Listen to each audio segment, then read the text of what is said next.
ఎలా అనిపిస్తుంది game changer? Okay, Ram Charan గారిని చూడబోతున్నారు కదా, ఎలా ఫీల్ అయింది చెప్పండి. ఓకే, చూస్తే ఏమని అరుస్తారు? ఓకే, అది గేమ్ చేంజర్ లుక్స్ ఎలా అనిపించాయండి? ఓకే, చూసారా? సాంగ్స్ విన్నారా? ఏ సాంగ్ బాగా నచ్చింది మీకు? ఏంటండి బాగుందా? ఓకే, వెళ్తారా థియేటర్స్కి? ఓకే, రామ్ చరణ్ గారి సినిమా వస్తేనే ఒక పండగ కదా, పండగకి వస్తుంది, ఎలా అనిపిస్తుంది? ఓకే, ఇప్పుడు ఎలా అనిపిస్తుంది బ్రో? చెప్పండి, ఎలా అనిపిస్తుంది?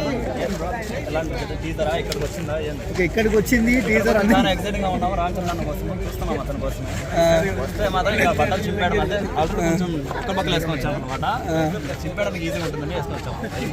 అన్న. ఈసారి సంక్రాంతి బరిలో రామ్ చరణ్ గారు ఉన్నారు, ఎలా అనిపిస్తుంది అన్న మీకు?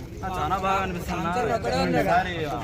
ఆల్రెడీ రాజమౌళితో ఒక సినిమా తీశారు, ఆచార అనేది ఇతని లిస్టులోకి రాదన్నమాట. సో ఒక సైడ్ ఎన్టీఆర్ అన్న రాజమౌళి మిత్రుని బ్రేక్ చేశారు, ఇక రామ్ చరణ్ అన్న కూడా ఇంకా తగ్గేది లేదన్నమాట. నేను కూడా ఎలాంటి రికార్డులు షేక్ కావచ్చు అన్న ఈసారి? ఏ సినిమా రికార్డు? ఇలా సినిమా అని చెప్పలేం కానీ ఇది ఒక కొత్త రికార్డు క్రియేట్ చేస్తున్నాను చెప్పలేదు. అంటే ఇంతవరకు రామ్ చరణ్ గారి కెరియర్ లోనే ఇన్ని గెటప్ వేసిన సినిమా గేమ్ చేంజర్. ఓకే, ఎలా అనిపిస్తుంది అన్న మీకు? ఆ లుక్స్ కానివ్వచ్చు, ఆ గ్రేస్ కానివ్వచ్చు. నాకు చాలా బాగా అనిపిస్తుంది. సినిమా కోసం ఈగర్లో వెయిట్ చేస్తున్నాం. అయితే వచ్చినప్పుడు మాత్రం రామ్ చరణ్ గారు, జానీ మాస్టర్ గారు ఏదైనా సాంగ్ చేస్తే మామూలుగా ఉండదు. ఇంట్లో ఉంది కదా గేమ్ చేంజర్ లో, ఎలాంటి ఎక్స్పెక్టేషన్స్ ఉన్నాయి సాంగ్ పైన? మనకి ఎక్స్పెక్టేషన్స్ కంటే మూవీ వచ్చినప్పుడు ఆ సాంగ్స్ ఉంటుంది కదా, సాంగ్స్ ఉన్నప్పుడు అసలు థియేటర్లో అన్న డ్యాన్స్కి అసలు రికార్డ్, అసలు అది వేరే వ్యూస్ అంత వ్యూస్ పరంగా కూడా అది రికార్డ్ క్రియేట్ చేస్తున్నాను నేను. ఈసారి సంక్రాంతికి గేమ్ చేంజ్ చేస్తారు రామ్ చరణ్ గారు?